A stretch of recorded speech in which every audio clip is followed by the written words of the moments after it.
tampoco pueden tomar zumo de pomelo, nada que contenga pomelo, porque el pomelo altera la enzima, la monoaminoxidasa y la tecoloximetiltransferasa, ¿ya? Entonces, eso hay que tener en cuenta eso muy bien. No voy a decir, preguntar, doctor, ¿pomelo puedo tomar? No. ¿Puedo tomar antitusígenos, dextrometorfano? No. Codeína, no. ¿Vamos? No. Ya, vamos, amigo. Ok. Muy buenas tardes, doctor. Buenas tardes con todos los compañeros. Ya. ¿Dónde está el grupo? ¿El grupo dónde se utiliza? Ya pasen adelante para calificar este presentación. Ya que, qué lindo verlos tan guapos, chicos, ¿no? Me da gusto verlos. Tan guapos y guapas también, ¿no? Guapas y guapos. ¿Quién más está en el grupo? La señorita que recién está vistiendo, ¿se cree? Está bien, ¿cierto? Muy bien. Está bien, ¿cierto? Ha hecho su esfuerzo. Ya, está muy bien. Va haciendo esto. Ya, muy bien.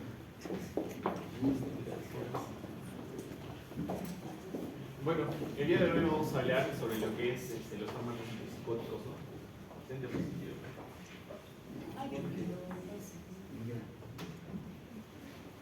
Ok, entonces como ya hemos escuchado, tenemos lo que son los relacionados con los síntomas psicóticos, ¿no? Lo que son los síntomas positivos y los síntomas negativos. Así breve, en los síntomas positivos vamos a encontrar lo que son, ¿no es cierto?, las alucinaciones, el pensamiento perturbado, el descontrol conductual, ¿no?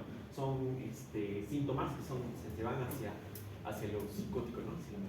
Y en cambio los síntomas negativos encontramos como la bulia, la apatía, la alergia y físico. Entonces, el tratamiento que se va a ver más adelante van a ir según estos dos síntomas, ¿no? El síntoma positivo, por ejemplo, es lo que son, en el caso agudo, lo que se tiene que tratar más. Los síntomas negativos, o sea, puede ser una resolución, pero ya con el pase del tiempo, ¿no? Entonces, el tratamiento corto, hay dos tipos de tratamiento. El tratamiento a corto plazo y el tratamiento a largo plazo. El corto plazo se va a hacer, en resumen, en crisis psicóticas donde el paciente necesite ser controlado en el momento, ¿no? Como puede suceder en este caso, por ejemplo, en delirios, en demencia, incluso en trastorno depresivo mayor, ¿no? Como casos psicóticos. Entonces, en el corto plazo, generalmente se necesita una dosis, una sola dosis que necesita también ser suspendida rápidamente después de lo que es el cese del suceso psicótico, ¿no? Y en el tratamiento a largo plazo, que podemos ver en lo que son ya trastornos crónicos que se van a pasar en toda la vida de la persona, como el trastorno delirante, la esquizofrenia afectiva, perdón, y el PDP, que ahorita nos voy a explicar. Sí, por favor. Dentro de los síntomas positivos, de hecho, compañero, el descontrol conductual probablemente sea lo más grave a tratar, ¿no? En una crisis aguda. Pero el síntoma negativo que preocupa en la vida del paciente, ¿cuál es? Les he dicho, déficit cognitivo. Ese es el chico. Vamos a ver, seguimos.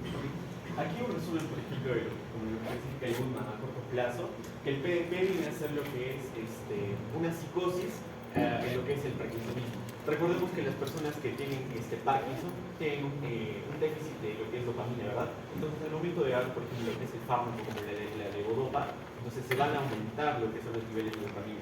También hay otras teorías como que lo que son relacionadas con la demencia y con la desorganización de cuerpos en el cuerpo negris, y el complejo cuerpo negris estriado, hay una total desorganización de esas, lo que va a ser también una elevación de lo que es la dopamina a nivel de ¿no? Afectando también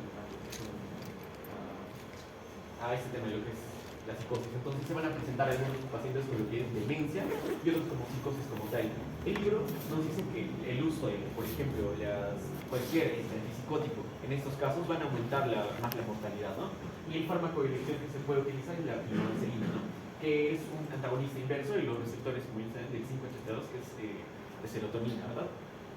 En otro caso, que por ejemplo es una psicosis, un paciente que va a estar con psicosis, o sea, que tiene parkinsonismo, va a ser difícil que lo controlemos. Entonces, es improbable que le demos tabletas. Por lo que se recomienda que sea una inyección intramuscular de lo que es ciprasidona o lo que es olanzapina, ¿no? En la esquizofrenia, en especial en lo que es la refractaria, se va a preferir el antipsicótico que es la clozapina, ¿no? Que es un antipsicótico atípico. No se prefiere lo que son los típicos. Tampoco, bueno, aquí dice, ¿no? No se recomienda lo que es el bloqueo de dosis excesivo, como viene a ser en los típicos, que ahorita vamos a mencionar también. Entonces, en el tratamiento ahora a largo plazo debemos tener bastantes criterios en cuenta a la hora de dar un tratamiento, como es la elección del antipsicótico. En sencillas palabras, cuando nosotros vamos a tener que recetar un antipsicótico, tenemos que singularizar el caso, no tiene que ser específico, es decir, tenemos que ver la historia clínica del paciente, el tratamiento ya previo recibido, así como para analizar qué tratamiento vamos a dar en específico. ¿Por qué? Porque vamos a tener algunos antipsicóticos que vamos a tener efectos metabólicos, como por ejemplo el aumento de peso, la hiperglucemia, hipertrigliceridemia, ¿no?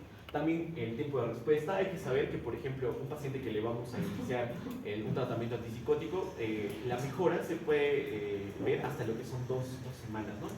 Igual, como ya les dije, tenemos que singularizar los casos y a la vez evaluar constantemente al paciente para reajustar lo que es la dosis, porque podemos ver que un paciente de repente en un momento va a recibir una cierta cantidad de un antipsicótico y está bien, ¿no? Pero el siguiente control dice que no, que oye, ¿sabes qué? Vuelvo a tener alucinaciones, entonces al paciente se le tiene que ir monitorizando para ir, o sea, más dosis incluso para que reduzca los síntomas, ¿no? Y el paciente esté bien, o incluso ver lo que son también los efectos adversos, ¿no? Que por ejemplo ya les dan hiperglucemia, etcétera, y cambiar la medicación. Entonces vamos a tener otras dos frases que vienen a ser la recaída psicótica y la enfermedad refractaria. La recaída psicótica se le dice cuando un paciente no ha tenido, o sea, hasta cierto punto han desaparecido los síntomas, pero llega un punto en que otra vez volvieron a aparecer. Esto se debe a que, por ejemplo, el paciente puede sufrir de repente algunas situaciones emocionales, ¿no? Que afecten a esto, o que no haya una buena adherencia a lo que es el tratamiento. La enfermedad refractaria se le dice cuando a unas dosis que se supone que el paciente debería responder, en su caso, el paciente no responde. En un caso podemos ver la esquizofrenia refractaria, ¿no? Que se da el tratamiento, lo que es muy bueno, lo que es la clozapina. Siguiente diapositiva, por favor. Entonces, ahora, creo que una de las partes más importantes es entender lo que es el mecanismo de acción de lo que son en general de los antipsicóticos. Entonces, acá tenemos lo que es un complejo sináptico, ¿verdad? La neurona dopaminérgica presináptica y la postsináptica. Primero, hay que entender que tenemos varios tipos de receptores en esta síntesis de lo que es la dopamina, ¿no? De la dopamina. Una vez que la neurona dopaminérgica presináptica ha secretado lo que es la dopamina, por ejemplo, a nivel de lo que es la misma neurona presináptica, vamos a encontrar lo que es los receptores de 2 y de 3 presinápticos, al cual cuando la dopamina va a llegar a estos receptores, lo que va a hacer es inhibir lo que es la adeniciclasa y el complejo del AMP cíclico, ¿verdad? Lo que va a hacer, como vemos acá, una estimulación negativa, lo que va a disminuir lo que es la síntesis de lo que es la dopamina como tal. Por otro lado, tenemos lo que son en la misma neurona, lo que es el DAP, que es una proteína de transporte para realizar lo que es la reabsorción de la dopamina. Y también acá, como vemos, puede actuar lo que es la enzima de la mononucleasa, lo que va a disminuir también lo que son las moléculas de dopamina y interferir en la situación, ¿no? Entonces, ahora ya también, cuando la dopamina se encuentra en el espacio sináptico, va a ir, ¿verdad?, la neurona postsináptica, en la que vamos a encontrar dos receptores que son importantes, los receptores D2 y los D1. En los receptores D2, lo que va a hacer la dopamina al momento de estimularla es activar lo que es también el ADN específico y la adeniciclasa, lo que va a resultar en una estimulación, una hiperpolarización de lo que es la célula postsináptica, y lo que reduce pues, ¿no? su umbral, y ya pues, se va a inhibir lo que en síntesis, ¿no? También otra forma es que va a activar la cascada, todo el complejo de fosfatil inositol y junto con el calcio, ¿no? Entonces esta manera también es otra forma, una es del AMP cíclico, lo reduce, y otras que también aumentan esa cascada, lo que también va a hiperpolarizar la célula. Por otro lado, tenemos que la dopamina también va a estimular lo que son los receptores D1. En este caso, de los receptores D1, lo que va a hacer ya también va a ser el efecto contrario a lo que es el D2. Es decir, va a ya también a excitar a la célula, ¿no? La va a estimular. Entonces, acá, como conclusión, tenemos los receptores importantes en lo que es el mecanismo de acción de los antipsicóticos, que son el D2 y el D3 presináptico, y el más importante, el receptor D2 postsináptico, en los que principalmente actúan lo que son los antipsicóticos, estimulando estos, como ya les dije, ¿no? El más importante, como dije, ya es el receptor D2 postsináptico, porque es el que la mayoría, bueno, todos los antipsicóticos van a acordar. Y el D1 postsináptico, que ya, pues, también es suficiente. Ahora, dentro del mecanismo de acción, como ya les dije, aparte de estimular a lo que son los D2, también vamos a encontrar otros receptores que van a estar estimulando, ¿no? Por ejemplo, lo que son los de dopamina, los de serotonina, los receptores muscarínicos, adrenérgicos y de histamina. De manera sencilla, ya sabemos que los de dopamina van a disminuir, ¿no? Los niveles de dopamina. Pero eso también puede ser algo malo, ya que al disminuir mucho, por ejemplo, los niveles de dopamina, podemos llegar a lo que es el parkinsonismo, ¿verdad? ¿No? En los serotonina, en los receptores de estos, los 5-HTA2, de manera fisiológica, al secretarse lo que es la serotonina, estimulan estos receptores. Lo que hacen es, al estimularse, disminuir lo que es, bueno, inhibir lo que es la dopamina. Entonces, en el tratamiento de los antipsicóticos también es importante estos, ya que pueden ayudarnos, o sea, al momento de que nosotros le vamos a dar un antipsicótico, ya también va a inhibir este receptor, es decir, va a inhibir la inhibición de la dopamina, es decir, va a aumentar la dopamina de cierta forma, pero no lo aumenta de manera general, porque hay dos lugares, por ejemplo, en la corteza, en el lóbulo frontal, temporal, y en el complejo nivel estriado, ¿no? Como tal.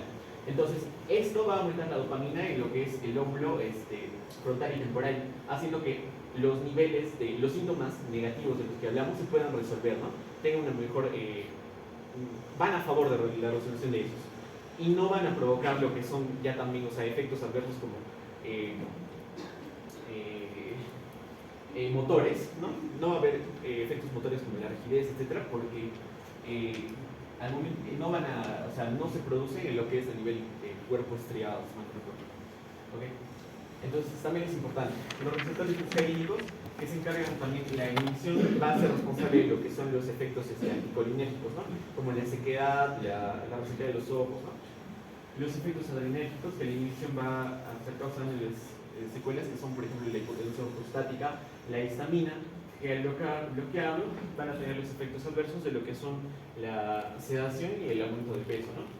Entonces, por ejemplo, de manera general, así, porque vamos a abarcar más adelante de manera específica, los agentes de primera generación, como vemos en este caso, van a tener una mayor afinidad a lo que son los D2, a diferencia de los agentes de segunda generación, que son menos afines a los D2, pero más afines a los de los 5-HT2, de manera general. Por ejemplo, el de primera generación podemos agarrar el haloperidol, que por ejemplo tiene 1,2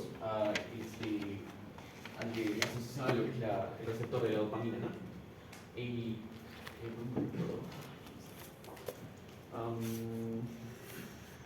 y que acá a nivel de lo que es la histamina también va a estimular bastante. Entonces, uno de los efectos adversos que podemos encontrar son el sueño, ¿no? En los agentes de segunda generación podemos incluir a lo que es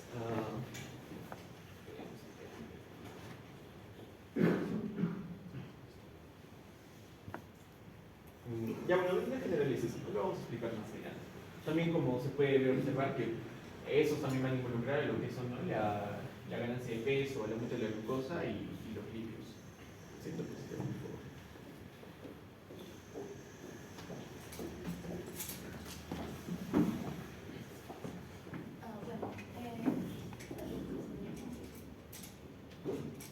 Así es, esos son esquemas de Bulma, ¿no? Son las tablas de la clasificación de los antipsicóticos. Como vemos, hay tres cuadros que se diferencian bien, ¿no? Los primeros son los derivados de las fenotiacinas, los segundos son los de primera generación u otros agentes, y el tercer cuadro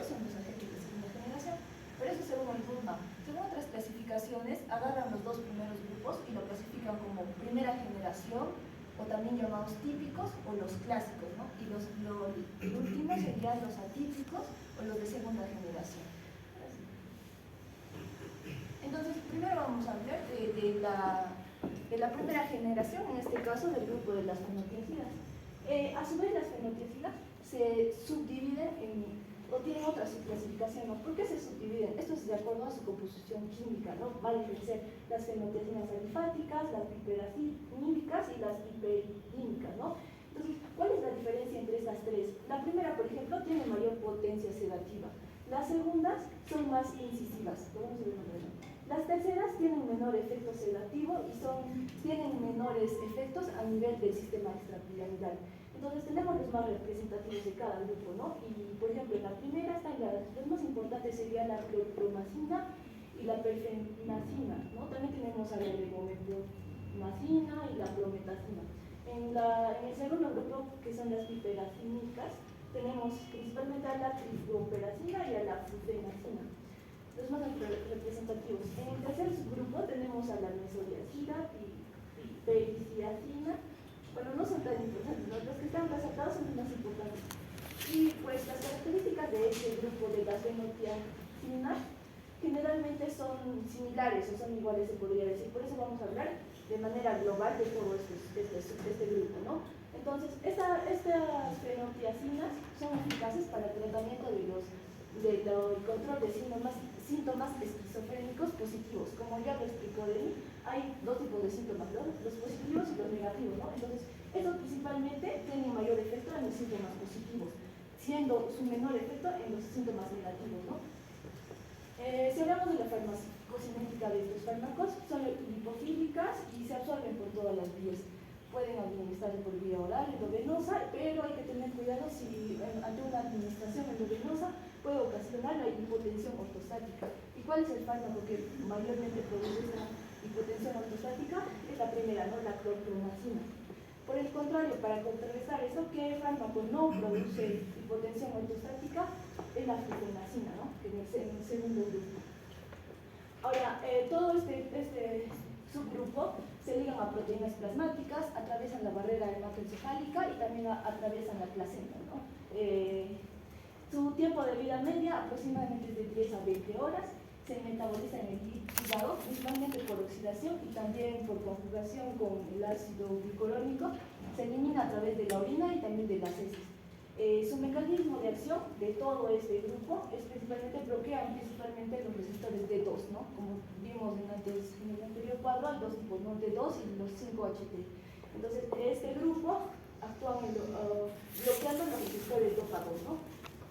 Entonces, este bloqueo de estos receptores va a actuar a nivel de varias vías. Una de ellas va a bloquear a nivel de la vía mesolímbica, ¿no? Entonces nos va a dar los efectos terapéuticos. Y si bloquea a nivel de la vía mesocortical, nos va a dar un síndrome neuroléptico. ¿A qué me refiero con esto? Bueno, a nivel mesolímbico, el DOPA2 se podría decir que está alto. Entonces, al aplicar un antipsicótico va a disminuir la dopamina. Entonces, se podría decir que va a haber un equilibrio. En cambio, si actúa a nivel mesocortical, normalmente la dopamina está baja y al administrar un antipsicótico va a bajar aún más la dopamina. Entonces, por eso va a provocar síndrome neuroléptico, ¿no? Entonces, ahora, si hablamos de su RAM, de todo este grupo igual, su acción principalmente es igual sobre otra vía, que es la vía nigroestriada, que principalmente va a dar los síntomas o los signos de síndrome extrapiramidal, ¿no? Como ya lo dijimos. Y a nivel tuberoinfundibular va a provocar la hiperprolactinemia, que es uno de sus RAM, ¿no? Entonces, esta acción sobre estas vías, principalmente la nigroestriada y la tuberoinfundibular, va a dar lugar a lo que son sus RAM. Entonces, bueno, eso puede explicar. Ahora, si hablamos de los efectos farmacológicos, bueno, son antipsicóticos, van a principalmente aliviar los síntomas positivos, ¿no? Van a actuar también como sedantes, eso por efecto de antihistamínico, H1 principalmente. También pueden ser convulsivantes, pueden desencadenar cuadros epilépticos, principalmente si hablamos de la clorpromacina. Ahora también son antieméticos, pueden funcionar como antieméticos, porque van a bloquear la zona gatillo, ¿no? Bloqueando la zona gatillo. Y el que menos, se podría decir, tiene menos efecto antiemético es la tiolidina. Ahora, también estos fármacos son politinoternizantes, porque van a inhibir el centro termorregulador a nivel del hipotálamo. ¿Esto para qué se usa? Por ejemplo, se usa para procedimientos de hibernación artificial, por ejemplo, en un caso de emergencia médica o cuando hay daño a nivel neuronal, por ejemplo, podrían ser utilizados estos fármacos. También bloquea el sistema nervioso autónomo, los receptores alfa principalmente, y esto va a ocasionar, ¿no?, la hipotensión ortostática, y vamos a recalcar que la principal es la clorpromacina, que ocasiona esta hipotensión ortostática. También actúa a nivel del sistema endocrino. Entonces, a nivel del sistema endocrino va a provocar una de sus ¿no?, que es la hiperprolactinemia. En los varones principalmente esto va a traer efectos como la ginecomastia. En las mujeres puede traer efectos como la amenorrea, pues en ambos también puede producir el síndrome galactorreico, ¿no? También van a inhibir la ACTH, pero el que menos va a tener este efecto va a ser la clorpromacina. Ahora, tiene el tracto gastrointestinal, tienen efectos anticolinérgicos, pueden provocar estreñimiento, policistitis hepática con ictericia, y hay que tener cuidado en pacientes que tengan alguna hepatopatía o pacientes cirróticos. Las indicaciones pues son pacientes con psicosis, alguna esquizofrenia, agresividad, estados de agitación. Ahora, también controlan, puede ser utilizado para síndromes de abstinencia en pacientes que, digamos, no son controlados con las benzodiazepinas. También puede ser utilizado para pacientes que tienen vómito neoplástico. Esto principalmente se utiliza la prochlorperacida, ¿no? Bueno, dentro de las contraindicaciones de estos sería el coma, depresión del sistema nervioso central, glaucoma, depresión de la médula ósea roja, y también las hepatopatías, ¿no?, y algunas cirrosis. ¿Sí? Bueno, los más resaltantes de que están acá, ¿no?, porque ya dijimos que esas características que mencionamos son para todo el grupo. Entonces, la clorpromacina está acá, ¿no? Tiene lo mismo que ya mencionamos. Aquí podemos recalcar de acá que puede provocar síndrome de parkinsonismo, también puede provocar resequedad de la boca, principalmente la mucosa. Ahora, de la fluprenacina, lo más resaltante que podríamos decir, se utiliza para psicosis paranoides, y también puede provocar fotosensibilidad en el paciente, como se podría decir, como una reacción dermatológica a nivel fotosensible, ¿no? Y la trifluoperacina, igualmente, ¿no? Ya mencionamos todas sus características, y una de sus también raros o efectos adversos podría ser la hiperprolactinemia, ¿no? Y contraindicados en pacientes que están en coma o que tengan, por ejemplo, aplasia medular ósea, o también las hepatopatías, ¿no?, y la cirrosis.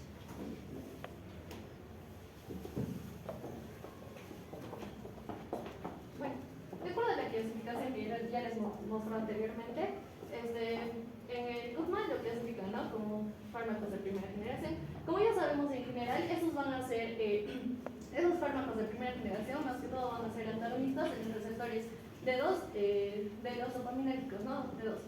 Ya, en general, estos más que todo se van a utilizar para, van a estar más que todo indicados para, por ejemplo, para esquizofrenias y otros, bueno, más que todo para esquizofrenia.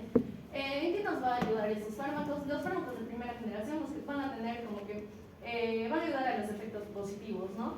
Que, por ejemplo, en la psicosis, que podrían ser en la parte de alucinaciones y delirios, ¿no? Ahora, hablando, ¿no?, de la gran mayoría, como ya dije, se diferencian por su potencia que son bloqueadores de los receptores dopaminérgicos D2. Entonces, estos, como tienen alta capacidad a los receptores dopaminérgicos D2, van a producir, por lo tanto, también mayores efectos neurológicos, ¿no? Extrapinamidales, en donde se puede dar temblores, bradicinesia y eso, ¿no? Ya. Ahora, vamos a hablar, tenemos una división, ¿no? Unos de alta potencia y baja potencia. Dentro de los de alta potencia tenemos el haloperidol, la flufenacina, tioproperacina y trifluoperacina, que ya lo habló anteriormente mi compañera, y baja potencia del clorpromacina, levomopromacina, el pipotiacina y tioridacina, ¿no? La diferencia de estos dos, de ambos, es de que el de alta potencia es mucho mayor, ¿no? Va a bloquear a más receptores de 2. Y baja potencia, la potencia va a ser menor, ¿no? La potencia, va a haber alta potencia hacia el receptor de 2, pero va a ser baja en la actividad sobre los receptores de histamina y los muscarínicos, ¿no? Y acá va a ser un poco más alta sobre los de histamina y muscarínicos. Ahora, hablando específicamente del haloperidol, como ya lo clasificamos, es de alta potencia. Su mecanismo de acción va a ser mayor, va a estar clasificado, ¿no? Porque es antagonista del D2. Ya. Ahora, entre los efectos adversos, ¿qué pasa si el haloperidol lo damos en mayores dosis? O sea, las dosis son mayores, que nos puede ocasionar síntomas extrapiramidales, ¿no? En donde nos puede dar bradicinesia, temblores, también nos puede, si es que lo administramos en vía intravenosa, esta puede ayudar a la prolongación del intervalo QTC. Entonces, uno de los efectos adversos también es la bradifrenia, que va a ser, ¿no?, la disminución de las actividades mentales, aedonia, que va a ser como la disminución de sentir placer. En este caso, puede dar también hiperprolactinemia y sedaciones, ¿no? Ahora, en cuanto a cómo va a ser la administración, en esta vamos a tener, puede ser vía oral, intramuscular. En la vía intramuscular, más que todo cuando va a ingresar como decanoato, ¿no? Y también podemos darlo en la vía intravenosa, ¿no? Que se debe evitar porque puede ayudar a que se dé las prolongaciones del intervalo QTC. Ahora, más que todo el haloperidol, como todos los fármacos de primera generación, más que todos son lipofílicos, ¿no? Ahora, todos van a estar metabolizados en el hígado, y como ya hablamos, el lactato y decanoato que van a ingresar en la forma intramuscular, esto van a mostrar, ¿no?, una servida mayor. En la parte del lactato va a tener una servida de 21 horas, y en la parte de, si es que está con decanoato, puede llegar hasta 21 días. Ya. Y la indicación es más que todo para la parte de esquizofrenia y la manía aguda. Siguiente. ¿Qué es QTC? Doctor, es un tiempo que se da en el EKG. O sea, para medir eso es para medir el tiempo QTC, mami, es solamente QT corregido. No es otra cosa que el QT de la raíz cuadrada del QT mismo. Ese es todos estos medicamentos producen elevación o prolongación del intervalo QT. O sea, ahí, ¿cuál es el riesgo?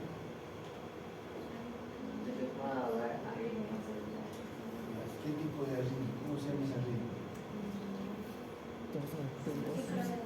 ¿Cuál? Torsadas de puntos. Torsadas de puntos.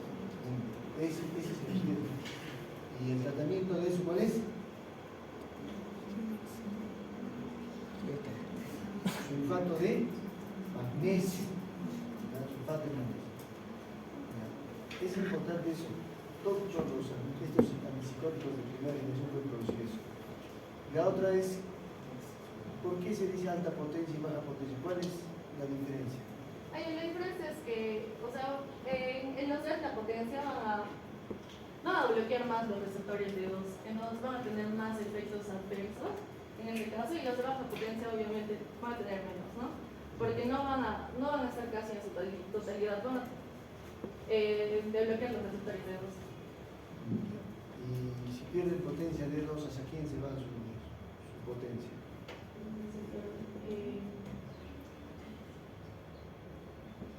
Eso se va a ir hacia los receptores histamínicos y a los muscarínicos. ¿Y qué va a producir eso?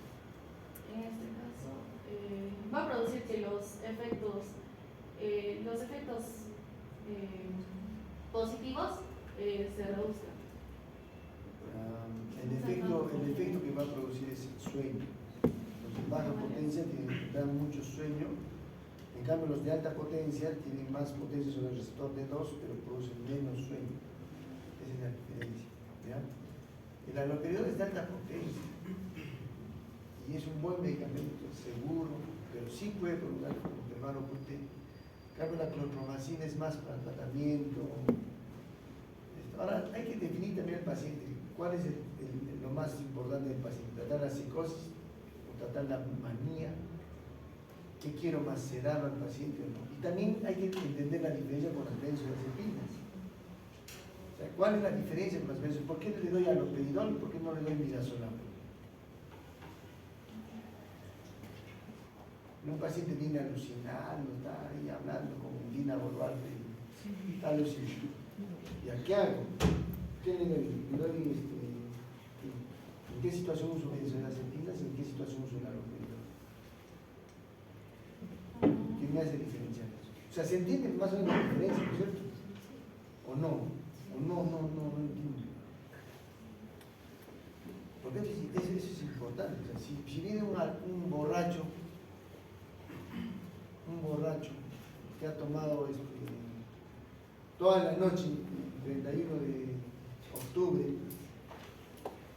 y que está alucinando, está agresivo, está insultando a medio mundo, incluso al médico también lo quiere matar, ¿qué le voy a dar primero? ¿Le doy haloperidol, le doy clorpromacina, le doy clozapina, le doy quetiapina, le doy risperidona, le doy no sé, o le doy midazolam? ¿Qué dicen? Todo tienes en tu farmacia. O sea, ¿es una psicosis lo que tiene ese paciente o es un diablo eso? ¿O es un síndrome de abstinencia?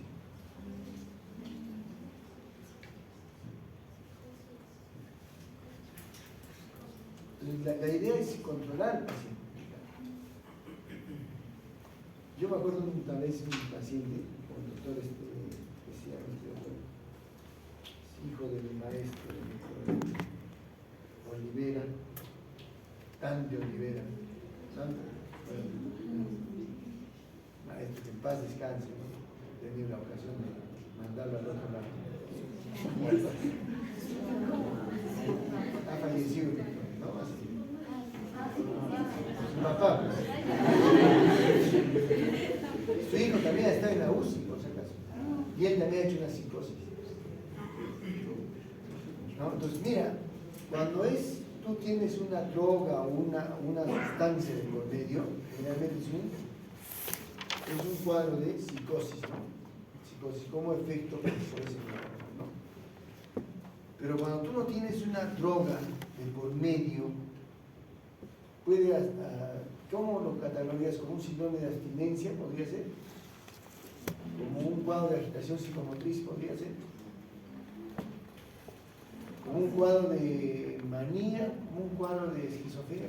¿Cómo podrías catalogar? Ese pata, me acuerdo con el doctor, estábamos ahí de guardia y vienen dos policías y me llaman, ¿no? Y me dicen, doctor, el doctor Olivera le está llamando. Entonces yo salgo y había un pata que lo habían amarrado por todos lados, sus manos, sus pies, patas se habían desatado, no sé cómo ha hecho, se paró y con su cama se estaba yendo, ¿sí? Su cama, ¿no? Insultando a todo el mundo, hablando grosería y media. Entonces, en ese caso, por ejemplo, era una psicosis, ¿no? Entonces, amenazando con matar a las personas y todo eso, ¿no? En ese caso, ¿cuál es tu prioridad? O sea, primero es catalogar, ¿no? ¿Qué es un cuadro de agitación psicomotriz? Es un cuadro de psicosis. Entonces, yo les decía, ¿no? Generalmente cuando hay una droga de por medio es un cuadro psicótico, ¿no? Pero cuando no hay una droga de por medio es un cuadro de agitación psicomotriz que podríamos considerar, ¿no? ¿Cuál es más peligroso, la agitación psicomotriz o el cuadro de psicosis? La psicosis, yo le tengo miedo a la psicosis. Porque esos patas agarran un cuchillo y te lo clavan. Así de simple. Pues ahí, ¿qué es lo que quieres ahí? Controlar al paciente. ¿El aloperiol te va a controlar al paciente? Claro. Y eso ya es la diferencia. O sea, una vez en la semilla un midazolam yo agarro y ¡pam! A la nalga, ¿no es cierto? Y ¡pum! Ya está.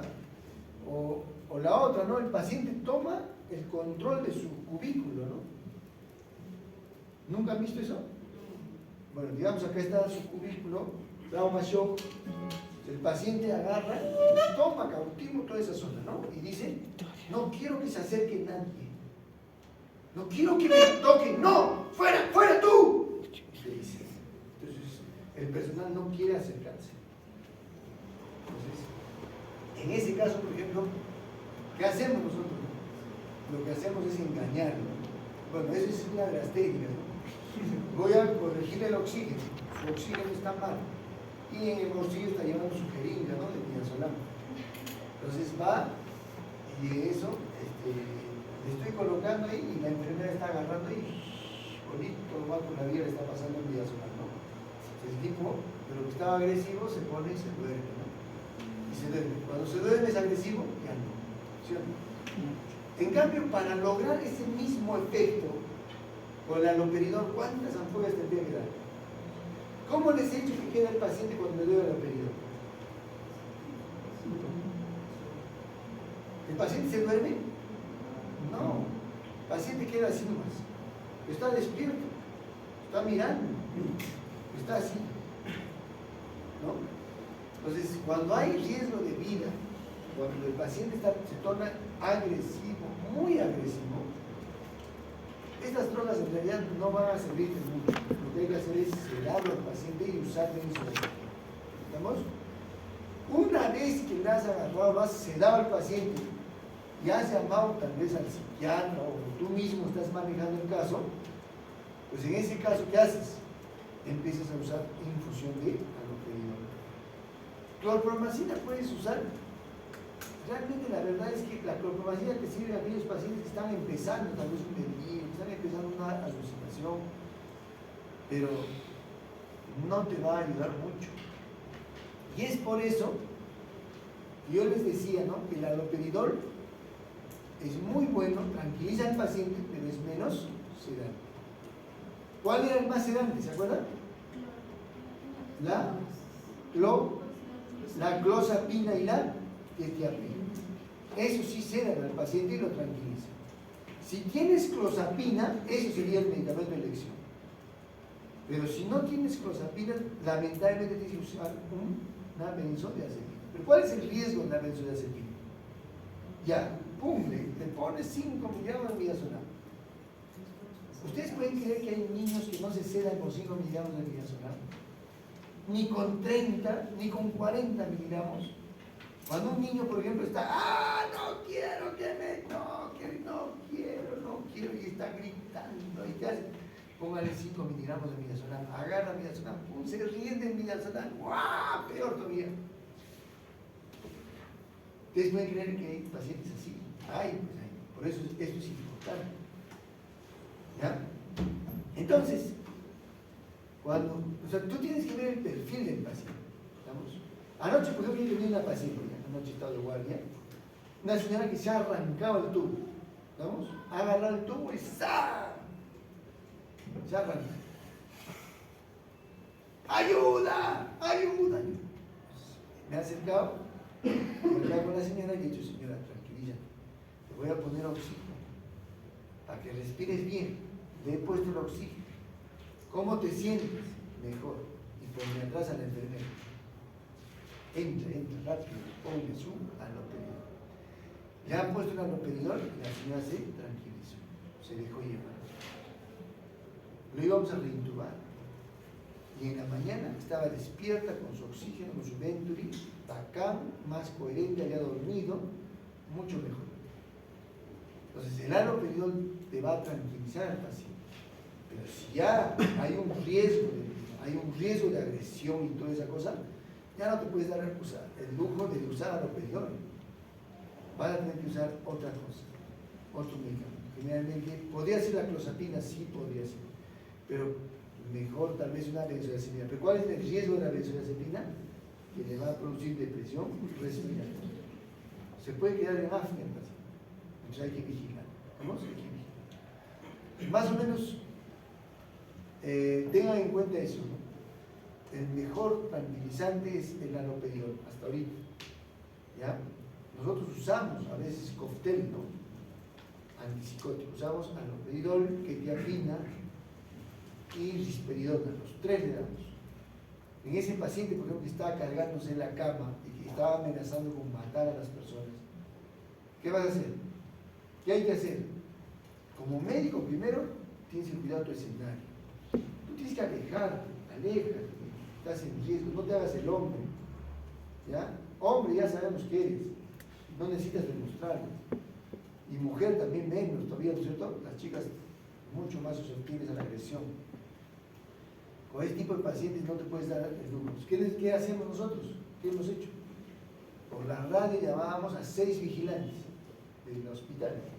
Venían los 6 vigilantes y tumbaban la camilla y ¡fua! Caía uno encima en los pies, el otro en las manos y el otro en la cabeza y se acabó.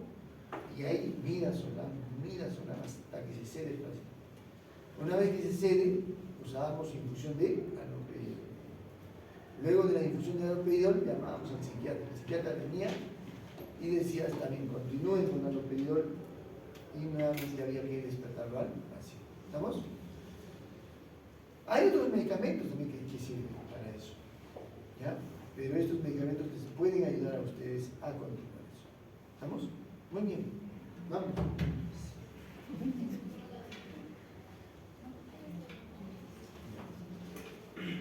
Haloperidol. Pero acuérdense, haloperidol prolonga el intervalo porque produce hiperprolactinemia. Pero eso será a la primera dosis, después de un día, no, pues va a ser después de semana. Este es el medicamento de elección para sedar o para tranquilizar a los abuelitos. Haloperidol hay en gotas. Una gota equivale a 5 miligramos. Una sola gota puede dar.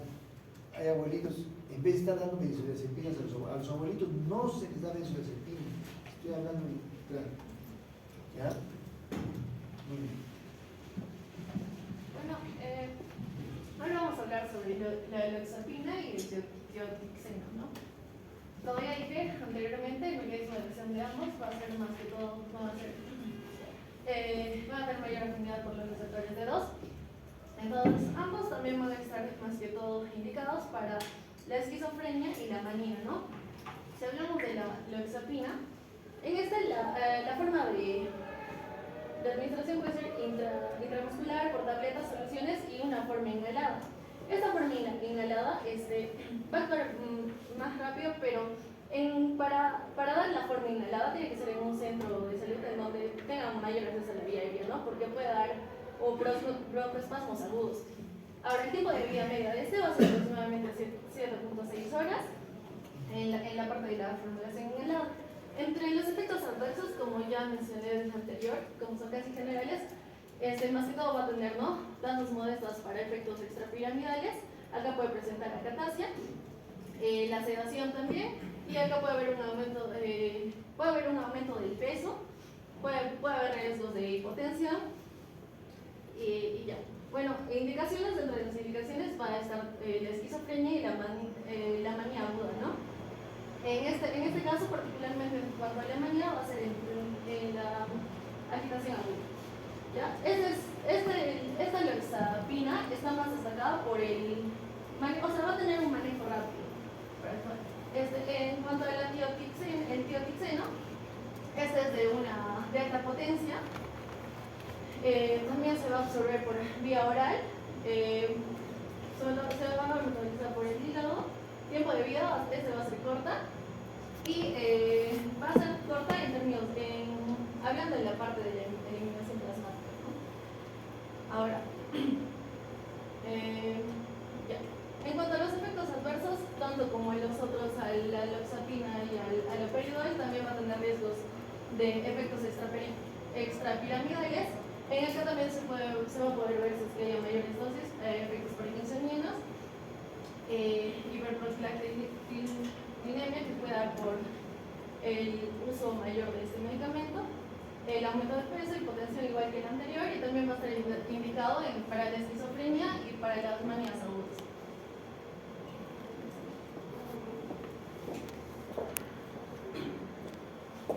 Ya, bueno, a continuación por exposición hablaremos acerca de los fármacos de segunda generación, también llamados atípicos. Lo vamos a clasificar en dos, por moduladores, por la modulación de los receptores, que vamos a tener a antagonistas, dopaminérgicos, serotoninérgicos. Dentro de aquí se van a encontrarse la clozapina, el serpindol, olanzapina, ciprasidona y la risperidona. Luego tenemos en los agonistas parciales dopaminérgicos, la aripiprazol, cariprazina, y los antagonistas dopamina 2 y 3, que va a ser la amilsuprina. Y otra clasificación es por la afinidad al receptor dopaminérgico. Lo clasificamos o se clasifica por alta potencia y menor potencia, que van a tener un menor efecto dopaminérgico, como tenemos a la clozapina, a la quetiapina, y los que tienen mayor potencia, que tienen un mayor efecto dopaminérgico, como la aripiprazol. Siguiente, por favor. No. Ya. En general, el mecanismo de acción que estos fármacos de segunda generación van a ser unos antagonistas potentes de receptores serotoninérgicos, mientras van a poseer menos afinidad sobre los receptores dopaminérgicos. Esto es lo que va a resultar en una disminución de los efectos adversos, principalmente los extrapiramidales, ¿no? Como son caracterizados por los síntomas del parkinsonismo. Entonces empezaremos con la clozapina. Pues la clozapina, la introducción de esta clozapina pues marcó un hito, y es así como se introdujo también el término atípicos, y se considera como el primer fármaco antipsicótico atípico. Es por eso que es denominado prototipo de los demás fármacos antipsicóticos atípicos. ¿Pero por qué? Porque tiene varias ventajas. Por ejemplo, tiene menos efectos adversos, principalmente los extrapiramidales, produce menos incidencia cardíaca, que van a ser los movimientos rítmicos pero involuntarios, ya sea de la cara, de la lengua o de las maxilares.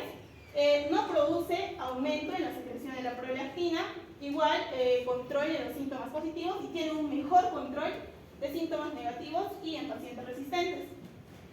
Viendo a acné, vamos a ver que tiene la absorción es por vía oral, y se va a unirse un 95% a proteínas plasmáticas, y su metabolismo va a ser en el hígado, lo que va a generar 3 metabolitos, y el más activo va a ser la desmetilclozapina. Tiene una semivida de 9 a 17 horas, y en cuanto a su dosis, no hay una dosis óptima, ¿no? Pero se considera que va desde 200 a 900 miligramos por día, y mayor a 550 miligramos por día va a aparecer riesgo de convulsiones. Dentro de los efectos adversos, tiene una eficacia clínica reducida. Es por eso que este fármaco siempre es de manejo de segunda línea. También tiene efectos hematológicos, es por eso que es necesario realizar algunos ¿no? hematológicos, siempre monitorizarlos de toda la hematología, porque hay un riesgo de agranulocitosis. También anormalidades cardiometabólicas, principalmente metabólicas, porque va a aumentar el peso, dislipidemias, ¿no? Hay alteraciones metabólicas en los lípidos y carbohidratos. También tiene efectos anticolinérgicos, como va a ser el estreñimiento, ortostasis, cialorrea, y también se encontró en otra bibliografía que tiene acción sedante y neurovegetativo, que están considerados como dos cruces. En las indicaciones, esta clozapina es eficaz y está autorizada en la esquizofrenia, pero es refractaria, o sea, cuando los pacientes no dan respuestas a las dosis adecuadas o que tengan intolerancia a los antipsicóticos típicos. Pasaremos a ver acerca de la risperidona. Pues eso se va a absorber también bien por vía oral, tiene el metabolismo, se va a darse en el hígado, y mediante la acción de la enzima citocromo P450 le va a dar lugar a un fármaco independiente que va a ser la paliperidona. Su dosis media es de 0.5 a 8 miligramos por día, y en caso que sea mayor de 6 miligramos por día va a provocar reacciones extrapiramidales. Tiene una semivida de 20 horas. En las formulaciones vamos a encontrarle en forma oral sólida, en forma líquida y en forma inyectable, y eso es lo más importante porque ese es el primer antipsicótico atípico de liberación prolongada. Dentro de los efectos adversos vamos a ver que con dosis vía oral van a tener menos, ¿no? Van a ser inferiores, va a generar insomnio, disfunción sexual, es sedante y también va a tener algunas similares a la clozapina. En las indicaciones, la risperidona más el litio se va a utilizarse en la monoterapia para el trastorno bipolar. También se utiliza en la psicosis aguda, crónica, manía, autismo, psicosis en demencia. Y este es utilizado como primera línea en el manejo de la demencia. Siguiente, por favor. Vemos al siguiente fármaco, que va a ser la olanzapina, que también esta va a tener una absorción muy buena por vía oral y se une un 95% a las proteínas plasmáticas. Hay un principal metabolito que va a generar, que va a ser la olanzapina y un glucurónido. Tiene una semivida de 27 horas y puede administrarse una vez al día. Y las dosis iniciales está entre 5 a 10 miligramos al día, pero se puede incrementar, ¿no? Dependiendo del paciente, hasta 20 miligramos por día. En las indicaciones vamos a tener que también se utiliza como monoterapia para el tratamiento de mantenimiento de trastorno bipolar, también para tratar esquizofrenia en adultos y adolescentes mayores de 13 años. Dentro de los efectos adversos vamos a ver que hay un efecto metabólico, tiene efectos metabólicos, ¿no? Como es el aumento del peso. Y debido a este riesgo que hay aumento del peso, tanto la olanzapina como la clozapina se usa como último recurso. También genera incontinencia urinaria o sinofilia.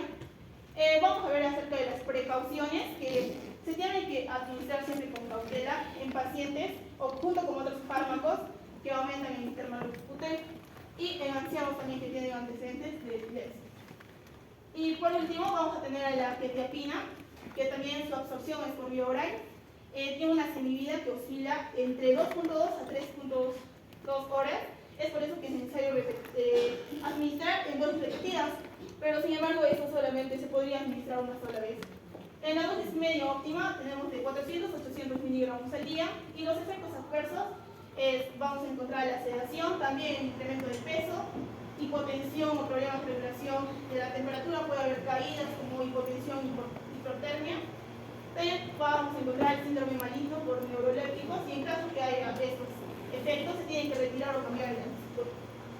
Las indicaciones de la quetiapina pues, es útil para tratar la esquizofrenia, el trastorno bipolar, así abordado tanto como la manía y la depresión, y es apto para niños y adolescentes y está contraindicado para lactantes. ¿Sí?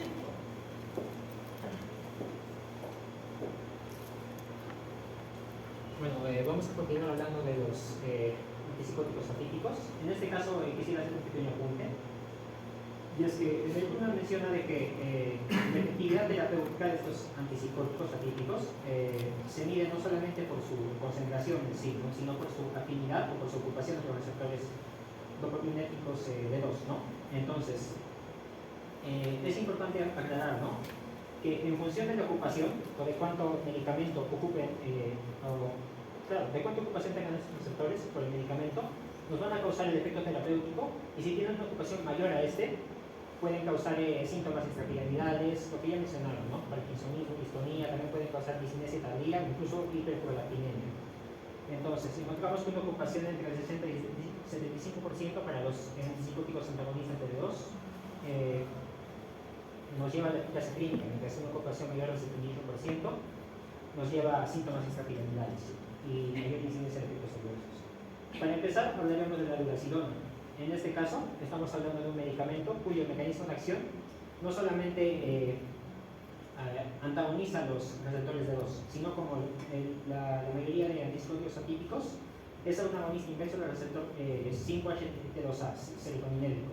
Esto es un conveniente, ¿no? ya que se dice que si tiene un mayor agonismo inverso sobre este receptor, va a reducir la incidencia de efectos adversos, ¿no? Por eso es importante mencionarlo.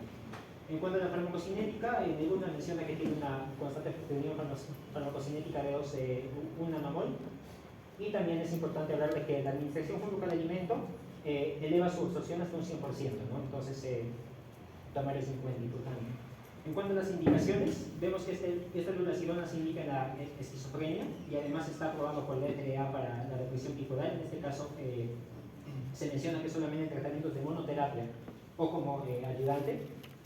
Y en cuanto a sus efectos adversos, vamos a ver que esta dulacidona tiene un bajo riesgo de efectos anticolinérgicos, metabólicos, Y como el efecto adverso más destacable, el caso menciona de que puede tener pequeños incrementos en el peso y los lípidos. Ahora vamos a la paliperidona. En este caso la paliperidona es 9-hidroxilisperidona, que es el metabolito activo de la esperidona. Entonces, ¿qué importancia tiene este metabolito activo? Bueno, mencionaban algo interesante de que hay pacientes a los que se les da risperidona, más o menos un 10%, que son una especie de metabolizadores lentos, ¿ya? Y tardan en metabolizar la risperidona, de manera que en estos metabolizadores lentos podría ser útil administrar la paliperidona, que ya es la risperidona pues, metabolizada, metabolito activo. Entonces, en cuanto a su mecanismo de acción, lo mismo, antagonista de 2 y agonista inverso de serotoninérgico de 5-HT2A. En cuanto a la farmacocinética, vemos que tiene administración parenteral. Mencionan de que hay una especie de inyectable en versión prolongada para este. Constante de unión farmacocinética de 4,2 nanomoles, más o menos un 80% tiene eliminación renal. En cuanto a las indicaciones, se indica en esquizofrenia principalmente. Y los efectos adversos de la paliperidona puede tener ciertos efectos metabólicos, peso moderado, y también puede causar hiperprolactinemia, ¿no? En este caso por lo que ya hemos explicado, ¿no? Siguiente, por favor. Ahora vamos a hablar de dos más. En este caso no estamos hablando de antagonistas de dos, sino de agonistas parciales. ¿Qué ventaja tienen los agonistas parciales? A diferencia de los antagonistas de D2, es que estos agonistas parciales, primero hay que recordar, ¿no? que se producen, la activación de estos, o el antagonismo de estos receptores D2 se produce por diferentes vías. Hay una vía mesocortical, una vía amigo-estriada, así, y dependiendo de qué vía elijan, se van a producir el efecto terapéutico o algunos síntomas extrapiramidales. Lo bueno de estos agonistas parciales es que reducen los, actúan de manera selectiva, actúan de manera, básicamente llevan el agonismo en algunas vías y reducen el antagonismo en otras vías, donde falta y donde sobra. Es decir, de manera que llevan un equilibrio, una especie de equilibrio y tienen un muy bajo riesgo de síntomas extrapiramidales. En cuanto a la eficacia clínica, estos pueden tener una ocupación incluso más alta que los antagonistas parciales, de manera que hay muy bajo riesgo de que produzcan síntomas extrapiramidales por eso. Mencionamos al aripiprazol. En este caso es un medicamento bueno, que se menciona, ¿no? Que no solamente es agonista parcial de 2, también es agonista inverso HT2A y posible agonista parcial de serotoninérgico 5-HT1A. Entonces, en cuanto a su farmacocinética, vemos que tiene una constante de 1,6 nanomoles, tiene una administración parenteral y además es importante recordar que este medicamento es el segundo más, es el medicamento o el antipsicótico típico más prescrito en los Estados Unidos, según Capsule. Entonces, las indicaciones hablan de que se utiliza en la esquizofrenia, en la regresión unipolar solamente como ayudante y en la fase maníaca de reacción unipolar. Además, en los efectos adversos, vemos que puede causar pequeños incrementos del peso y los lípidos, y además pequeños aumentos en la prolactina. También es importante recordar que este medicamento, el aripiprazol, se utiliza generalmente en la primera línea, ¿no? Como ya vimos con la clozapin, ketiapina, si no me equivoco.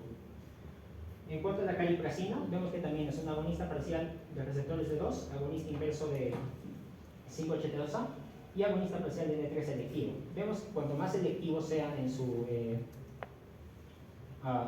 unión, en su ocupación de los receptores, se dice, ¿no? que pueden tener mejores efectos terapéuticos y pueden causar menor cantidad de efectos adversos.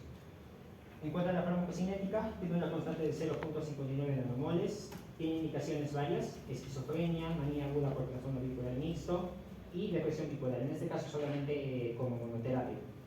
En cuanto a los efectos adversos, se menciona de que puede reducir la prolactina sérica, tiene un bajo riesgo de efectos metabólicos adversos y puede producir acaticia. ¿Qué es la acaticia? Básicamente es un síndrome donde el paciente no puede permanecer quieto, como que necesita moverse a cada rato, no puede estar sentado, y eso le causa angustia al paciente. Evidentemente es una molestia para el paciente. Recordar eso. Siguiente, por favor.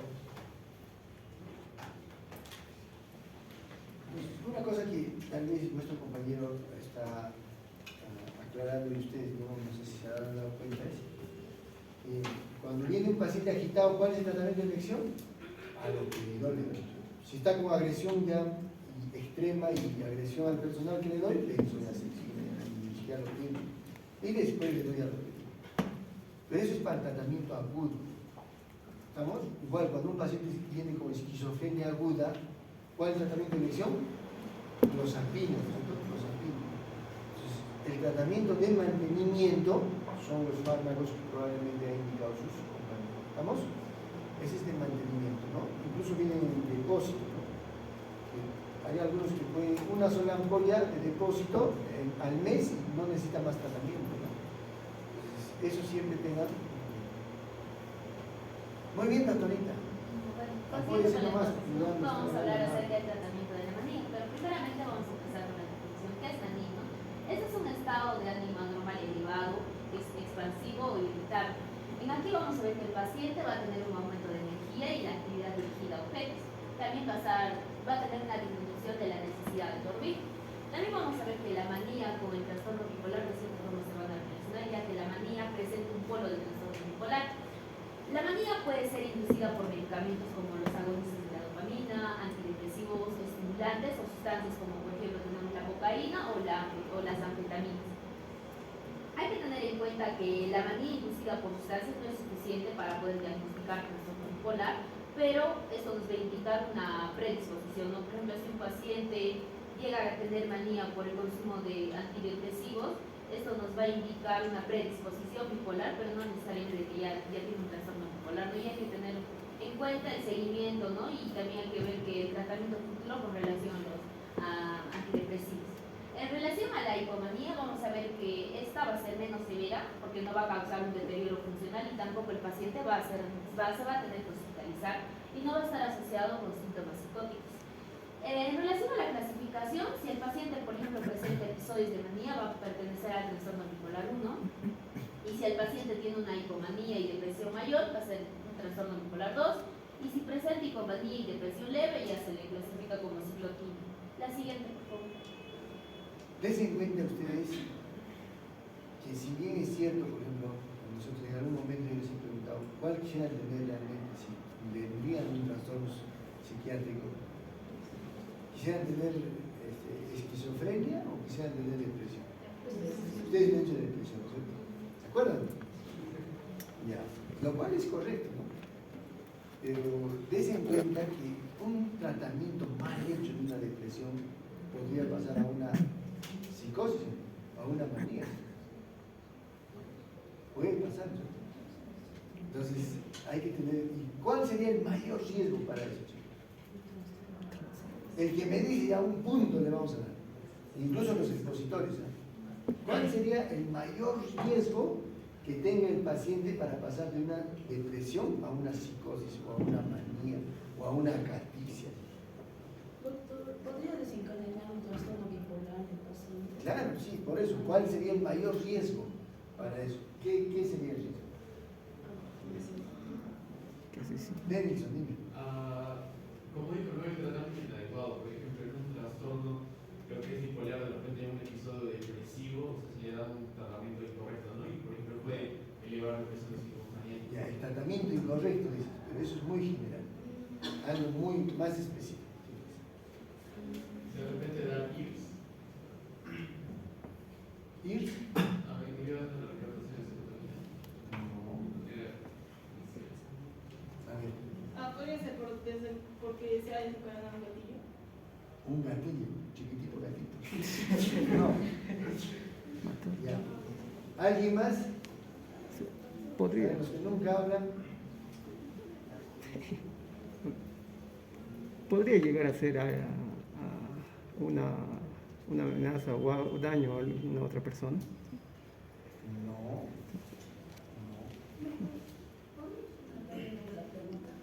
¿Cuál sería el factor de mayor riesgo para que una depresión se convierta en una psicosis? Ya Denis nos ha dado ya una pista, ¿no sé, el tratamiento.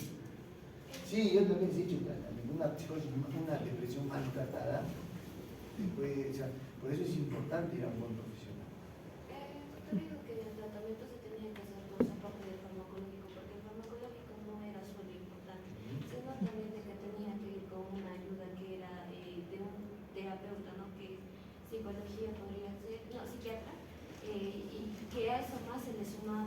apoyo emocional de su familia, ¿no? Obviamente, que no Mal tenga apoyo familiar. mal algo así. apoyo de sentimiento. Ya. Miren chicos, está bien, intervención. El mayor riesgo, chicos, que tiene un paciente para transformar una depresión en una psicosis es cuanto más número de neurotransmisores elevas. ¿Ya? O sea, normalmente el tratamiento, ¿cuál es? ¿Se ha dicho? Es elevar, ¿qué cosa? La serotonina, ¿no es cierto? En una depresión el tratamiento es elevar serotonina, ¿no es cierto? Si tú aumentas, ¿cuál era el siguiente peldaño que teníamos que usar? ¿Elevar qué cosa? Dopamina. La No. noradrenalina. Cuando tú elevas la serotonina y la noradrenalina, el riesgo ya es mayor. Y si tú elevas encima la dopamina más, es casi seguro que lo vas a transformar en una psicosis. Desde una depresión mal curada, mal tratada, entonces podría pasar a una. Y hay, de verdad hay colegas a veces que no miden eso, sino que de frente le dicen, ya, ¿sabes qué? Este es tu perfil y te voy a dar lo mejor que tengo. De una vez vamos a elevar la serotonina, la dopamina y la noradrenalina y con eso vas a salir. Y de frente le meten el tratamiento, incluso combinan fármacos, ¿no? Pues no, jóvenes. El riesgo que se está corriendo con ese paciente, claro, es muy fácil engañar a las personas que no saben, ¿no?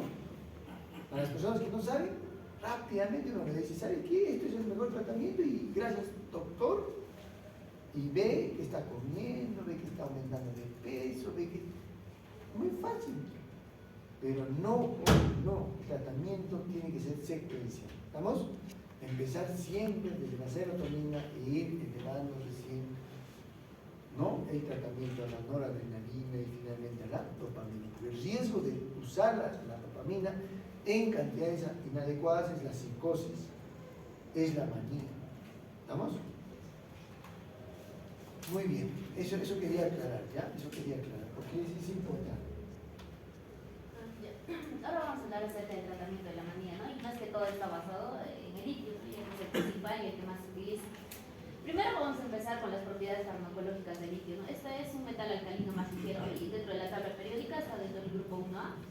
En la medicina se va a utilizar las sales, que está el carbonato y el citrato de litio. Y el litio comparte características con el sodio y el potasio, pero no va a tener un papel fisiológico conocido en los tejidos animales. Con relación al mecanismo de acción, vamos a ver que el litio va a actuar directamente en los neurotransmisores monoaminérgicos, específicamente en la serotonina. Y asimismo también va a inhibir la enzima inositol monofosfatasa, y lo cual va a afectar a la vía de fosfatidilinositol y va a modular la señalización intracelular y también la movilización del calcio. Otro mecanismo es que va a disminuir la actividad de la proteína quinasa C, específicamente la cisomorfa alfa y beta. De tal manera también va a inhibir lo que es el glucógeno sintasa quinasa 3B, y al actuar ahí va a ver que se va a incrementar, ¿no?, los niveles de la beta catenina, y también va a influir en lo que es la plasticidad sináptica y neuronal. Con relación a la farmacocinética, vamos a ver que la absorción se va a darse casi completa en el tracto gastrointestinal. También las concentraciones plasmáticas máximas van a ser de 2 a 4 horas. La distribución más que todo se va a iniciar en el líquido extracelular y no según las proteínas plasmáticas, y el volumen de distribución va a ser de 0.7 a 0.8 litros por kilogramo. Con relación a la eliminación, el mayor porcentaje, con un 95%, se va a darse mediante la orina, y la vida media va a ser aproximadamente de 24 horas y varía por edad, ¿no?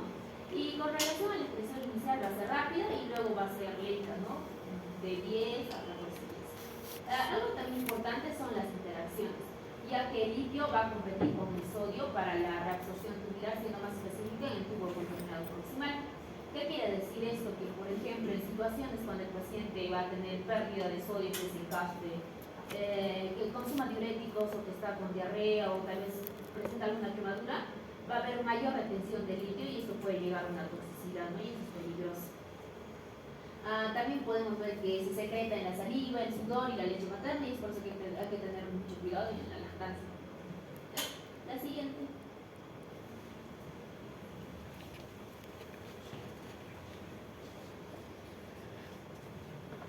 Bueno, desde el momento que se descubrió el litio, este se usó más que todo para lo que sería la fase maníaca del trastorno bipolar, ¿no?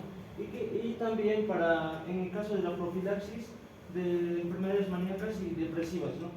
Ha mostrado ese efecto, ¿no? Y bueno, actualmente estos usos terapéuticos aún se mantienen. Por ejemplo, viene el tratamiento en la manía aguda, pero hay que considerar de que este tratamiento en la manía aguda tiene mejores elecciones, por ejemplo, en los antipsicóticos y en los anticonvulsivantes, ¿no? Por ejemplo, el valproato, como ven en la manía aguda, es más efectivo, ¿no? Incluso la risperidona también. Bueno, para iniciar una terapia con litio en estos pacientes, lo que hay que considerar es de que deben tener una función cardíaca y renal normal. Asimismo, también, si estamos ante un paciente que tiene una enfermedad sistémica, ¿no? Y que este va a usar amplia cantidad de AINES, amplia cantidad de diuréticos, como por ejemplo los diuréticos diacídicos, estos van a mostrar mayores efectos adversos, ¿no? Asimismo, van a mostrar esos efectos de toxicidad,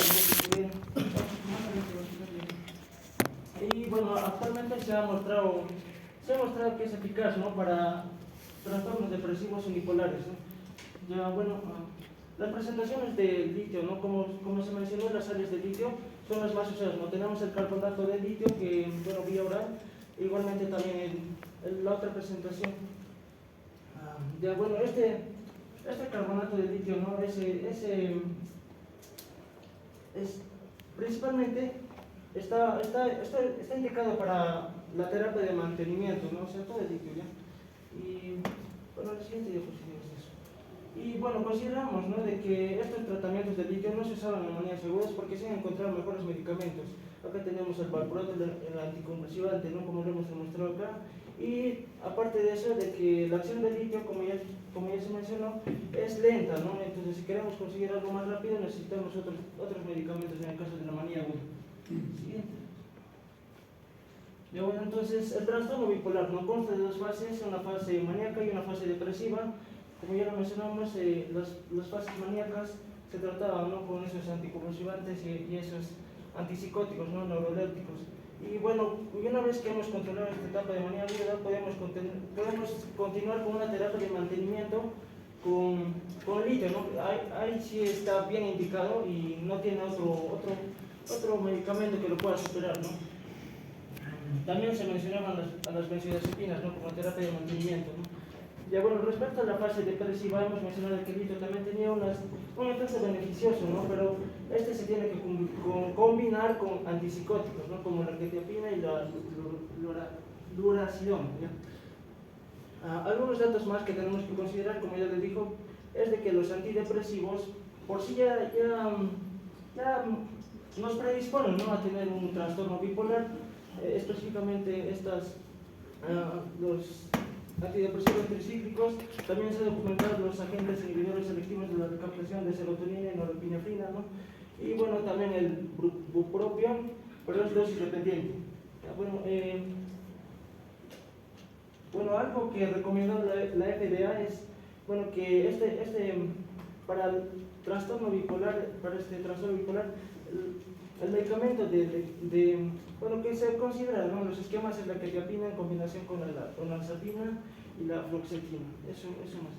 Y bueno, esto es importante también, de que el litio no muestra acciones sobre el sistema nervioso autónomo, ni mucho menos, tampoco efectos sedantes, ¿no? ¿Sí? Y bueno, otros usos terapéuticos del litio, como ven acá, la depresión recurrente, la depresión profunda aguda, los trastornos psicoafectivos, la esquizofrenia, ¿no? Pero, mencionamos, ¿no? De que en combinaciones con otros medicamentos, los antipsicóticos, ¿no? Bueno, ya mencionamos el tratamiento de mantenimiento. Bueno, las interacciones farmacológicas, ¿no? Como ya mencionamos, los diuréticos diacídicos aumentan las concentraciones séricas, asimismo bajas ingestas de sodio, en los pacientes también podrían incrementar las concentraciones séricas. Bueno, los AINES también. Y algo más que considerar es que los neurolépticos combinados con el litio pueden aumentar, ¿no? Los síntomas son los síndromes extrapiramidales. Ya, bueno, en cuanto a los efectos adversos, tenemos efectos adversos neurológicos, estos principalmente neurológicos, ¿no? Tenemos la principal es el temblor, ¿no? Y esta se manifiesta en dosis terapéuticas. Y tenemos también los efectos, como ya lo dijeron, extrapiramidales, la colesteatosis, la hiperactividad motora, la tarsia disalta y afasia, ¿no? Ya, bueno, y en los psiquiátricos, ¿no? Confusiones mentales y abstinencia. Disminuciones de la función tiroidea, hace que aparezca tal vez un bocio, pero bueno, es regresivo, lo mencionaba, ¿no? Y bueno, la diabetes insípida nefrógena, o sea, debido al propio riñón, ¿no? Y bueno, esto se manifiesta principalmente como polidipsia y poliuria a concentraciones terapéuticas también. También manifestaban edemas, también, bueno, efectos cardíacos, lo que se mencionaba del ser enfermo, ¿no? En este caso, este síndrome de taquicardia bradicardia es una contraindicación absoluta. Bueno, eso es el siguiente. Otros efectos, ¿no? Las erupciones acneiformes transitorias y la leucocitosis también, que se mencionaba bastante. Y bueno, durante el embarazo es muy discutido de que esta pueda tener teratogenicidad, pero bueno, se ha asociado a la anomalía de Epstein, ¿no? Durante los primeros meses del embarazo, ¿no? Pero en general se considera riesgo bajo, ¿no? Teratogénico. Con respecto a la sobredosis, a la toxicidad, ¿no? Mencionábamos que concentraciones más o menos superiores a un miliequivalente por litro ya mencionaban trastornos intestinales, ¿no? Y cuando superaban los 1.5 miliequivalentes por litro ya manifestaban esos síndromes extrapiramidales. Y bueno, se debe considerar sobredosis valores superiores a 2 miliequivalentes por litro, mencionado. Y bueno, este fármaco litio es el que se realiza con facilidad. Es una molécula pequeña, como ya lo explicó. También se pueden utilizar diuréticos osmóticos también para su eliminación en caso de sobredosis. Eso es todo.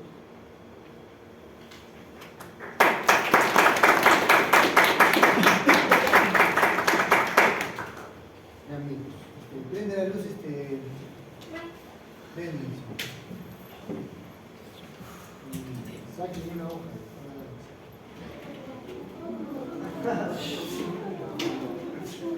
Leonel Aguilar. No, vamos a calificar al grupo. Tiene que pasar al grupo. Me he despertado.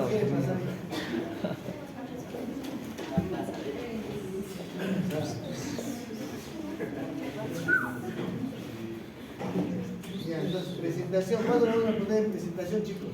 20. Parece muñecos de torta, ¿no es cierto? 18. Esta nota más alta.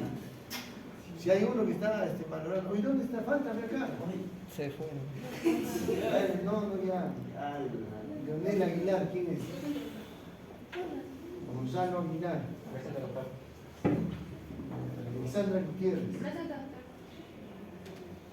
Aldair Quispe. Presente. Denilson.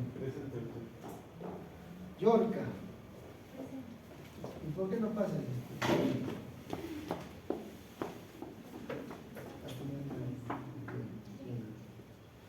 Jennifer. Ya, presentación ya. ¿No? La exposición. ¿Han entendido la exposición o no? Sí.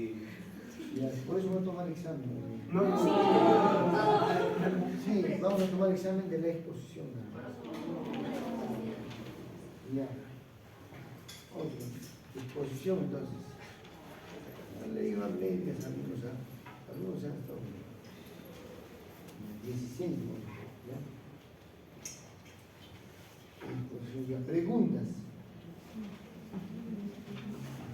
A ver, ¿quién va a preguntar? Primero. A ver, Chinchero, que pregunte. ¿Dónde está el doctor Chinchero? Pásenme la opción roja. actuando A ver, para... reenvíamelo.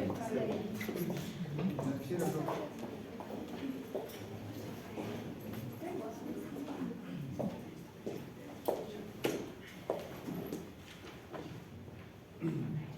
¿No hay delegada? Alguien tiene la lapicero rojo. O sea, nadie tiene rojo. Y aparte, para la delegada más. Eso es la primera rojo. ¿Dónde está? ¿Dónde está tu nombre? Milagrosamente apareció la primera rojo. No, El jugó de clase. naranja. El jugó de clase. Naranja. Ya. El jugó de clase. Y a ver, el siguiente. Manuel Bustinza. ¿Dónde está Manuel Bustinza? No. Fuga de clase.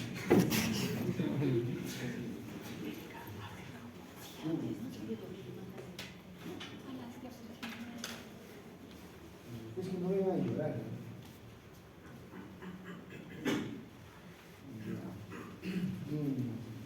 Mejor llamamos lista, ¿no? Ya. Leonel Aguilar está. Gonzalo también. Patricia Barrios. Manuel Bustinza. Fuga. Vicente Catúnica. ¿Dónde está? Cristian Cayocón. Elena Anaís. Lamas. Erika. Fuga. Daniel. Michelle. Patricia. Félix. Anthony Flores. Anthony Flores. Fuga de clase. Estoy llevando por segunda vez. Anthony, sí, pero no. No. Segunda vez, sí. Y a Henry Flores. Después Alexandra. Ronaldo. Presente, doctor. Rodrigo. Presente. Lucero. Orlando. Yorca. Leandro. Presente, doctor. Manuel. Presente, doctor. Manuel. Eric. Presente, doctor. Josefa. Anthony. Presente, doctor. Aldair. Presente, doctor. Adonis. Presente. Celso. No la pedí que está enfermo. Samuel. Milagros. Presente. Nicole. George.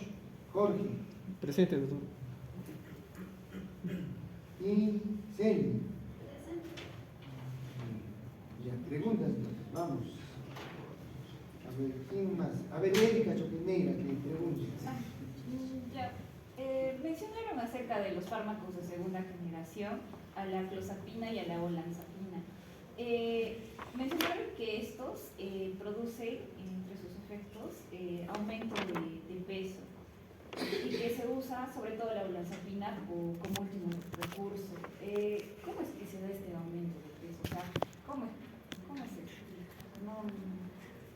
Ya. ¿Cuál es el mecanismo que explica ese aumento de peso? Ya, como que puedo hablar con el sistema. La primera, la cuarta. No sé. Ya. El aumento del peso, como ya habíamos mencionado, principalmente se da con lo que dice el libro, con el bloqueo del receptor H1, ¿no? Aparte de lo que es la sedación, también hace es el aumento del peso. También expliqué, ¿no? Los adentros del museo postal, los médicos, los efectos psicolinérgicos. Entonces, el que se encarga, bueno, dice, no, yo creo que es este receptor que hace que suba de peso junto con la sedación.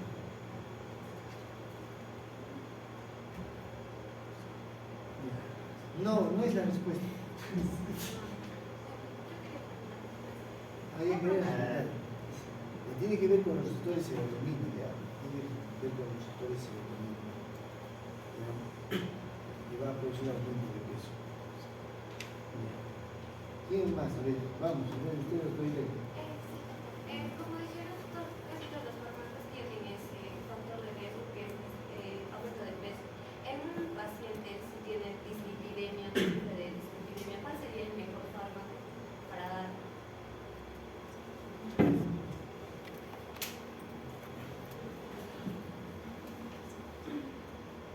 Bueno, primero tenemos que ver, ¿no?, qué es lo que tiene exactamente el paciente para dar o va a dar otros tipos de medicamentos, porque como hemos visto, hay varios fármacos que se encuentran dentro de la segunda generación. Entonces, para reducir más el riesgo de que tenga más sobrepeso y hiperlipidemia o alteraciones metabólicas, se tiene que ver, ¿no?, qué tipo de o qué otro tipo se puede dar de fármaco.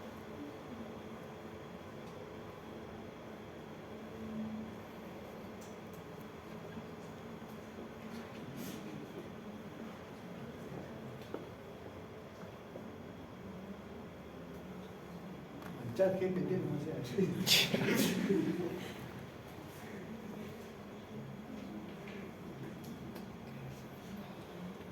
Vamos, que reúnanse equipo, a ver qué conclusión sacamos. De los demás vayan sacando una hoja. No. Van a dar examen, quieren. Ya, es Acabemos, ¿no? de la exposición, es de ley. Según lo que es la necesidad del paciente, ¿no? Por ejemplo, no le vamos a dar a un paciente, por ejemplo, la clozapina o lo que es la clozapina, ¿no? Porque como vemos en este cuadro la ganancia de peso es de manera excesiva, ¿no? Entonces, aquí encontramos varios que, por ejemplo, tienen más menos, ¿no? Entonces podríamos darle, pero depende de lo que ya explicamos, ¿no? Depende de cuál va a necesitar realidad el paciente, ¿no? Si es de las No, pero está planteando un problema, un paciente que tiene dislipidemia. Entonces, la respuesta sería, ¿cuál de ellos no produce elevación de los triglicéridos? Claro, todo lo que acá dicen, ¿no? Entonces, esos deberían dar. Ajá, pero todos esos, pero o sea, depende, lo tenemos que ajustar, ¿no? Depende de la clínica, o sea, Si hay alternativas terapéuticas, Ajá, ¿cuáles son? Dile, ¿cuáles son los que le menos? Pero tienes ahí tu respuesta y no le das. Pero no le podrías dar clorpromacina. No, eso no. No le podrías dar clozapina. No le podrías dar olanzapina, no le podrías dar pero los demás podrías dar. Sí hay alternativas. Esa es la respuesta del equipo.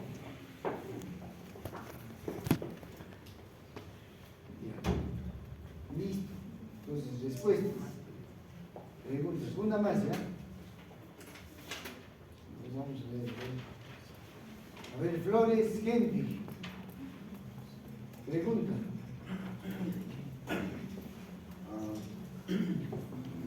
Ya. Bueno, en cuanto a los efectos farmacológicos de las fenatiacinas, ha mencionado 4 principales, que son antipsicóticos, convulsivantes, antieméticos centrales y antibiotizantes. ¿Me podría explicar cómo sería un antiemético central? Entonces, la función, mira, principalmente va a bloquear la... sabemos para el proceso de la acción de vómito hay un efecto gatillo que se activa. Entonces, estos fármacos, estos derivados que mencionas, van a bloquear esa zona de gatillo. Entonces, de esa manera va a funcionar como antiemético o va a evitar que el paciente vomite, en otras palabras, ¿no? Entonces, actúa en la zona de gatillo de vómito. El gato chiquitito. Aquí existen pues varios estímulos, ¿no? para el vómito, ¿no? Uno de los más potentes es el de la dopamina, ¿no? La dopamina en exceso produce vómitos. Entonces, igual que los opiáceos, igual que los otro tipo de receptores, no recuerdo, pero hay varios estímulos. Uno de ellos es los opiáceos, ¿no? Entonces, al disminuir los niveles de dopamina, va a disminuir también los vómitos, ¿no? Por eso se usa como antivomitivos. Son tratamientos complementarios, ¿no? Complementarios, pero no son de primera elección, ¿no? No son de primera elección. Cuando los síntomas son leves, sobre todo se utilizan, ¿no? Como ya se mencionó. No, La metoclopramida también tiene el mismo mecanismo de acción que estos fármacos. Por si acaso, son inhibidores dopaminérgicos. ¿Ya? Entonces, tiene el mismo mecanismo de acción. Ya, muy bien. Ya, amigos, ya respondí preguntas. ¿Ya? Entonces, vamos a responder esto, ¿no? ¿Cuánto respondemos, chiquillos?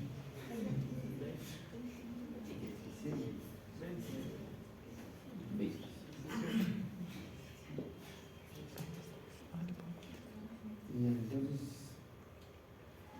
16, 18, 16. ¿Cuántos años? Promedio. 17. No sale 17. Sale 16. Listo. Entonces promedio 16, chicos, ¿ya? 18, 17, 16.5. Ya, 16.11. Listo, amigos. Entonces,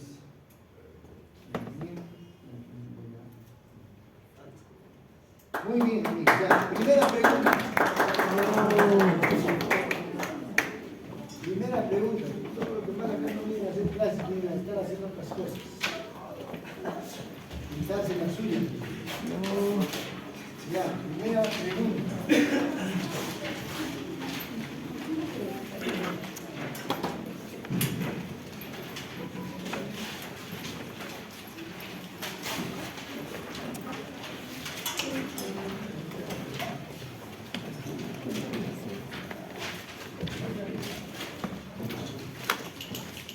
A ver, los expositores, cuidado que estén soplando, ¿no?